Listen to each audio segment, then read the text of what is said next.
साथ संगत जी, प्यार से कहना जी, धन्य निरंकार जी।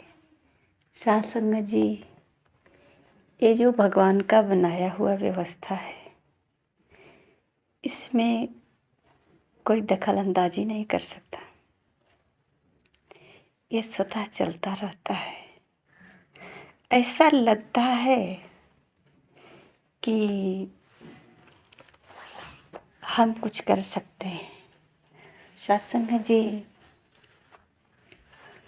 इसको बदल तो नहीं सकते। जैसा कि लोग पुकारते हैं भगवान को, हे भगवान, बारिश बहुत हो रही है, थोड़ा थम जाता है। पर बारिश को जब तक होना होगा तो होगा। हमारे कहने न कहने से बारिश नहीं रुक सकती। गर्मी काफ़ी पड़ रही है। अगर हम कहें कि थोड़ा सा हवा बहने लगता तो हमारे कहने से हवा नहीं बहेगा। अगर ऐसा होता तो जब जब गर्मी होती तब तब हवा मांग लेते, जब जब ठंडी लगती तब तब गर्मी मांग लेते। पर साथ संगत जी, ये तो जो बना है प्राकृतिक का जो नियम है, ये अपने हिसाब से चल रहा है। इसमें कोई अपना जो है बुद्धि या विचार नहीं काम करेगा। साथ संगत जी,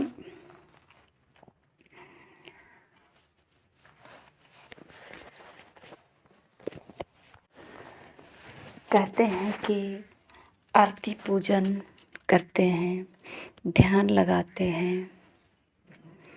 भगवान का भक्ति करते वक्त साथ संगत जी,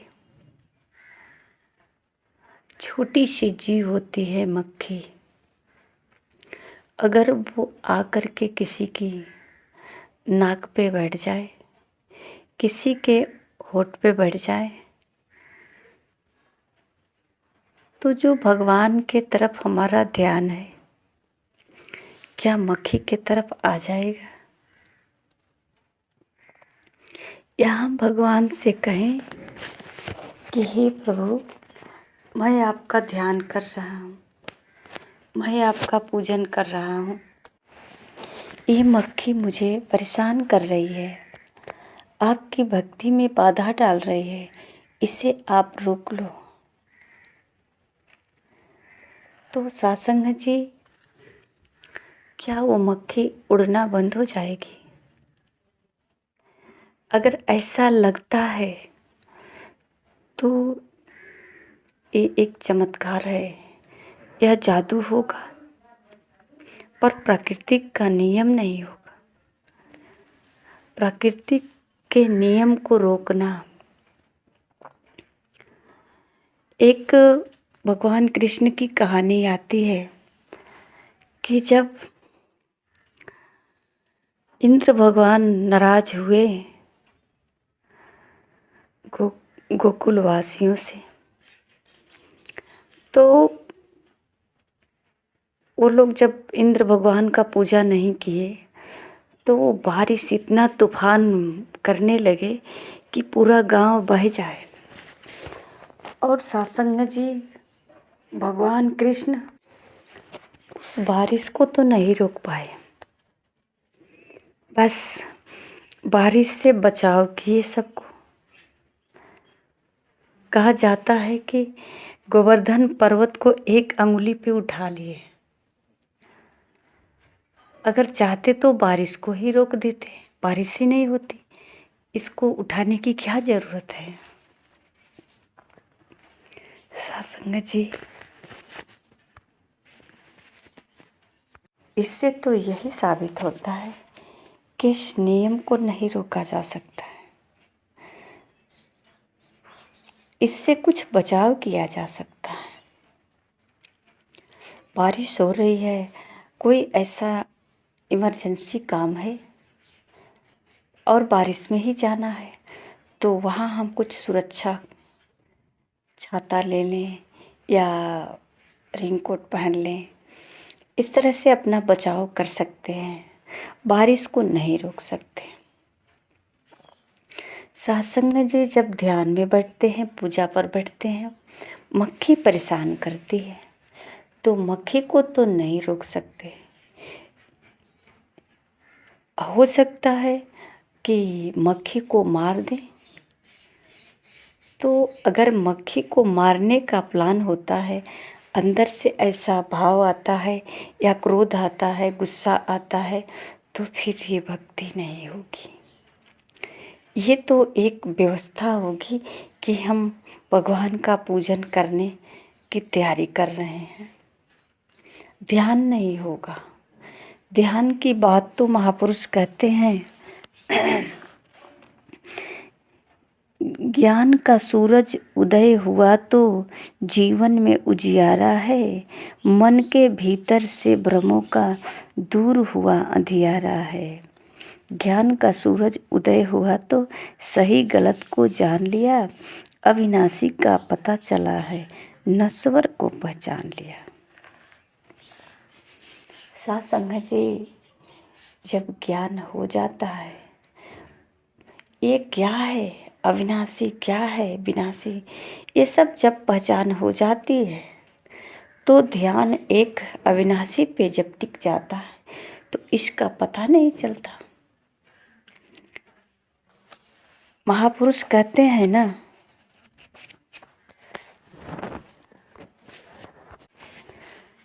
जब ढूंढा तो तेरा पता न पाया,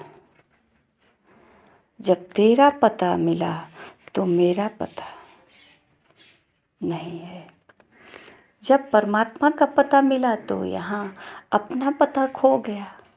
जब से परमात्मा को ढूंढ रहे थे तब तक तो मैं हूँ, मैं परमात्मा को ढूंढ रहा हूँ। तो इसका मतलब एक ही है। सत्संग जी जो इनमें मिल जाता है, चाहे इस शरीर के ऊपर मक्खी चींटी या जो भी आए जाए कोई फर्क नहीं पड़ता। जैसे एक पत्थर के ऊपर या इस शरीर को ही मान लिया जाए, जब इसमें प्राण नहीं होता तो कुछ भी इस शरीर के साथ घटना हो, इस पर चींटी चढ़े या मक्खी चढ़े या बिच्छू चढ़े, कोई फर्क नहीं पड़ता। इसमें वो शक्ति नहीं जो अपने हाथों से इस शरीर में जो हाथ बनाया है इस शरीर की रक्षा करने के लिए, अब वो नहीं कर सकता है, अब वो बचाव नहीं कर सकता, इसकी आवश्यकता ही नहीं है। इस शरीर से जो था शरीर में वो नहीं है। तो सत्संग जी इसी प्रकार जो परमात्मा को पा जाता है, परमात्मा की पता मिल जाती है, वहाँ अपनी पता खो जाती है। मैं होने का भ्रम खत्म हो जाता है। कहते हैं ब्रह्म की प्राप्ति भ्रम की समाप्ति। मन के भीतर से भ्रम को दूर हुआ, भ्रमों का दूर हुआ अंधियारा है। जो भ्रम का अंधियारा है वो ज्ञान पाते ही सब दूर हो जाता है, सब प्रकाश ही प्रकाश। कहते हैं कि ज्ञान का सूरज उदय हुआ। जब ज्ञान का सूरज, सतगुरु ने जो ज्ञान का सूरज अंदर से ये जो प्रज्वलित हुआ तो सही गलत को जान लिया। सत्संग जी इसका मतलब परमात्मा भीतर है। ज्ञान का सूरज उदय हुआ तो राह नजर अब आई है, दर बदर की ठोकरों से बचकर मंजिल पाई है। ज्ञान का सूरज उदय हुआ तो हुई है रोशन आत्मा, कहे हर देव देख लिया है कड़ कड़ में परमात्मा। सत्संग जी अब ध्यान किस बात की, अब तो ध्यान आँख बंद करके लगाएं या फिर आँखें खोल कर, अब तो पता चल गया ना। अब तो ये कड़कड़ में है जानकारी हो गई, उदय हो गया। कड़कड़ में परमात्मा है या कड़कड़ ही परमात्मा है। आत्मा रोशन हो गई, मिल करके परमात्मा से एक हो गए। ये आत्मा परमात्मा का पता ढूंढ रही थी और जैसे ही परमात्मा का पता चला, ये आत्मा परमात्मा दोनों एक हो गई। अब यहाँ जो ढूंढ रहा था उसका पता नहीं, वो खो गया। साथ संगत जी, इसीलिए भक्त जो है चिंता, भय, क्रोध आदि विषैले पदार्थों से दूर रहता है। ये जितने विषैले मानसिक बीमारी की मानव के अंदर जो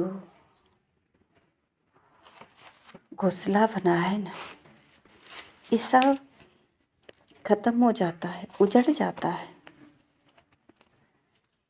अब इनके अंदर वो मानसिक बीमारियों वाला घोंसला नहीं, बल्कि संतुष्टि, शांति, आनंद, आरोग्य, आहार। अब यहाँ प्रेम की झरने बहने लगते हैं। मन निर्मल जल के समान होता है। जब ये परमात्मा का यशोगान करते हैं, जान लेते हैं, हर समय इन्हीं में मिले हुए ध्यान होता है, तो चिंता नहीं, चिंतन के उपवास करते हैं, चिंतन करते हैं। उपवास करने की जरूरत नहीं, सिर्फ चिंतन द्वारा सब स्वच्छ हो जाता है, शरीर भी स्वच्छ हो जाता है। एक चलते फिरते मंदिर बन जाता है। इसको चलते फिरते मंदिर बना लेते हैं। इसके अंदर मंदिर में प्रेम की भक्ति, शांति का सिंहासन बन जाता है। परमात्मा आकर विराजमान हो जाते हैं। अब यहाँ दो नहीं, सिर्फ एक है। अवस्था को कायम रखे तो प्रभु उसे कभी छोड़ेंगे नहीं। ये जितना भौतिक सुख पदार्थ है, कहते हैं कि मन, बुद्धि, अहंकार का नियंत्रण, संचालन स्वयं करेंगे। ये परमात्मा का अंश है, आत्मा। ये जब परमात्मा में विलीन हो जाते हैं, इनको अपनी कीमत की पता चल जाती है। मनुष्य अपना जो जन्म को यूं ही गंवा लेते, लक्ष्य को पूरा कर लेते। अब जन्म को ऐसे नहीं गंवाते। परमात्मा के साथ उसका आत्मीय जो संबंध होता, ये अब जो है सतगुरु के ज्ञान द्वारा स्थापित हो जाता है। ये स्वतंत्र हो जाते हैं। अब जैसे कोई बैठा है व्यक्ति, उसके शरीर पे मक्खी चल रही है, कोई फर्क नहीं पड़ता। इसी प्रकार अब ये ध्यान में लगे हैं, होशो हवास में है। अब कोई इनको चिंता नहीं है, कौन परेशान कर रहा है। लेकिन अगर जानबूझ करके ध्यान करने की कोशिश करेंगे, परमात्मा को ढूंढने की कोशिश करेंगे, तो बहुत सारी बाधाएं आएगी, समस्याएं आएगी। क्योंकि परमात्मा की पकड़ तो है नहीं, पहचान तो है नहीं। परमात्मा कोई वस्तु होता तो पकड़ लेते, पहचान कर लेते। सामने इनको हम देखते हैं, कह देते कि आप इस मक्खी को हटा दो ना, मुझे परेशान कर रही है। तो ये स्वतः चलने वाला है। मक्खी का काम जो है वो अपना काम कर रही है, उसे कोई रोक नहीं सकता है। साथ संगत जी, हम प्रकृति के नियम को कभी रोक नहीं सकते। ऐसा जादू और चमत्कार संतों के घर में नहीं होता है, बल्कि संत सीधे उसे उल्टा कर देते। उसका सोच स्वभाव में परिवर्तन आ जाता है। जैसे कहते हैं सत्संग जी कि एक पत्थर का टुकड़ा होता है, लोग उस पर पैर रखकर चलते हैं, पैरों के टक्कर से इधर उधर मारा मारा फिरता है।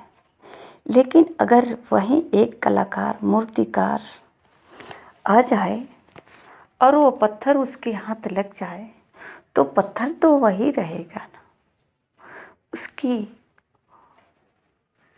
केवल वो जो है आवरण ऊपरी उतार करके उसमें एक मूर्ति का अपने अंदर एक ऐसी मूर्ति का चित्र रखे हैं और उसका छाप उस पत्थर पे डाल देंगे।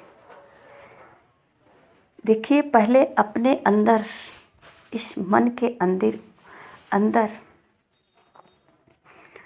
आंखें तो बाहर देखती है, लेकिन मन के अंदर एक ऐसी छवि होती है जो अंतर मन की आंखें देख लेती है, और वही ठीक इन आँखों से अब ये बाहर का चित्र देखता है ये आंखें, और अंदर का चित्र को बाहर प्रकट करता है। ये इंद्रियां जो है ना, बाहर का ये सब फोटो खींच करके अंदर भेजती है, दोनों का से मिलन हो जाता है। तो ये पत्थर पे वही छवि जब उतर जाता है, जब आकर उसका छाप बन जाता है, तो ये पत्थर पूजनीय हो जाता है। लोग इसकी पूजा करने लगते हैं, इसका मान सम्मान बढ़ जाता है, कदर होने लगता है, ये स्थापित हो जाता है। एक सुंदर सा घर होता है, मंदिर होता है, उस मंदिर में सत्संग जी ये परमात्मा का बनाया हुआ जो मानव का शरीर है, इसमें भी इसी प्रकार कहते हैं कि इसमें आत्मा है। ये मानव शरीर को सत्संग जी शरीर को ही हम सही गलत का पहचान करते आ रहे हैं। इस शरीर से जो होने वाली क्रियाएं हैं, कर्म है, इसको ही हम सही गलत का नाम दे सकते हैं। पर जैसे ही गुरु के हाथ लग जाता है, जैसे ही गुरु के हाथ लग जाता है, गुरु इस शरीर को कोई अलग सा कोई रूप नहीं देते, पर इसके अंदर का जो विकार होता है, उस भावनाओं को, उस विकारों को बदल देते हैं। इसके अंदर दया, प्यार, ये सब जब इस रंग में रंग जाता है तो ये पूजनीय होता है, इसका जय जयकार होता है। सत्संग जी प्यार से कहना था निरंकार।